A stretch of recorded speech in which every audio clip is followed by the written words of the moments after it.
Turn on the radio. Your station.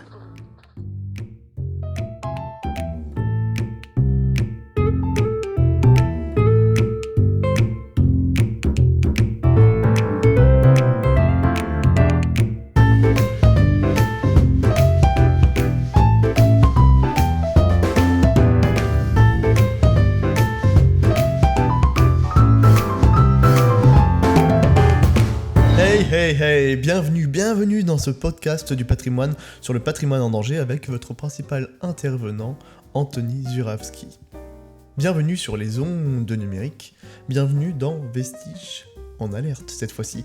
Aujourd'hui, nous allons parler aux frontières de l'art, traque, technologie et crime organisé.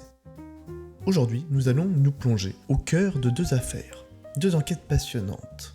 Deux affaires étroitement liées par une réalité grave, le vol et le trafic d'œuvres d'art. D'un côté, le fonctionnement interne de la police de l'art, autrement dit l'OCBC, l'Office central de la lutte contre le trafic des biens culturels, on en a déjà parlé dans un épisode de ce podcast. De l'autre, les nouvelles tactiques déployées dans les forces de sécurité, détecteurs de métaux, IA, drones pour contrôler les réseaux criminels. Aujourd'hui, dans cet épisode, nous allons nous infiltrer dans les services de police pour savoir comment on retrouve les œuvres d'art et comment on fait face au trafic criminel, au réseau sombre mais subtil qui existe partout dans le monde. À travers ces deux récits, nous composons une carte des menaces. Accrochez-vous. L'art n'est pas seulement dans les musées, mais c'est au centre d'enjeux mondiaux de sécurité culturelle. 1. L'OCBC, une unité d'élite d'action. Pour rappel, l'Office central de la lutte contre les trafics des biens culturels, ou OCBC, est une unité spécialisée de la police judiciaire française. Située à Nanterre, derrière un couloir aux aires de galerie, reproduction en série, catalogue de vente, cette brigade travaille sur des dossiers complexes, mêlant police, douane, marché de l'art, etc.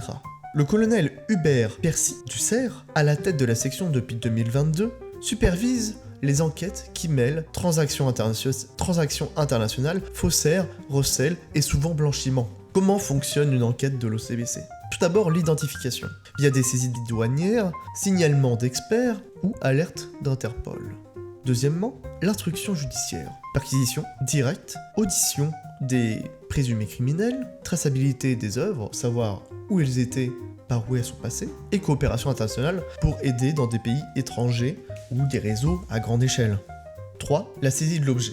L'objet est conservé jusqu'à restitution ou procès.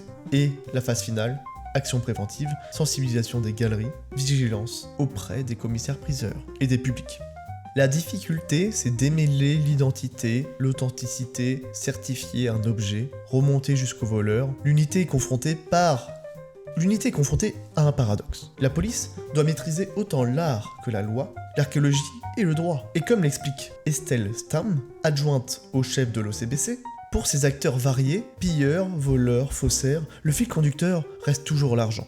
Chapitre 2, le marché noir et la bande organisée. Le trafic d'art n'est pas un vol isolé. Il s'agit souvent de structures, de réseaux, parfois transnationaux. Les pièces pillées dans une région instable, archéologie, mobilier ancien, sont passées par plusieurs intermédiaires. Selon Le Monde, cela débute souvent par un habitant local dépourvu, un fouilleur amateur, qui revend les objets avec un intermédiaire, jusqu'à des réseaux organisés avec des faux documents, un canal international. Chaque acteur prend sa part, jusqu'à la vente, dans une salle des ventes, une galerie éphémère ou via internet. Le faussaire, le receleur, le logisticien, la chaîne est complète. L'OCBC tente de la briser, mais la complexité et la dispersion des acteurs rend l'enquête extrêmement longue. L'OCBC fait ce combat tous les jours, dans l'ombre. L'OCBC, c'est des véritables enquêteurs, des historiens, des policiers, des archéologues. Ils savent tout faire, c'est incroyable.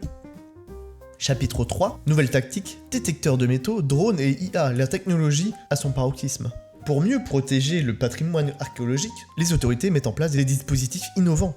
D'après Le Figaro, l'usage de détecteurs de métaux sur les sites sensibles, parfois couplés à des drones thermiques, permettent la localisation de fouilles illégales avant qu'elles se généralisent. Une innovation précieuse dans des domaines étendus et isolés. Les drones servent à voir de loin, mais surtout dans des forêts denses ou des environnements où on n'aurait pas du tout la vision. La justice s'avère néanmoins freinée par un cadre juridique imprécis. En France, l'utilisation de détecteurs de métaux sans autorisation est interdite. Mais La distinction entre usage scientifique et usage ludique est floue, ce qui limite l'efficacité de l'intervention.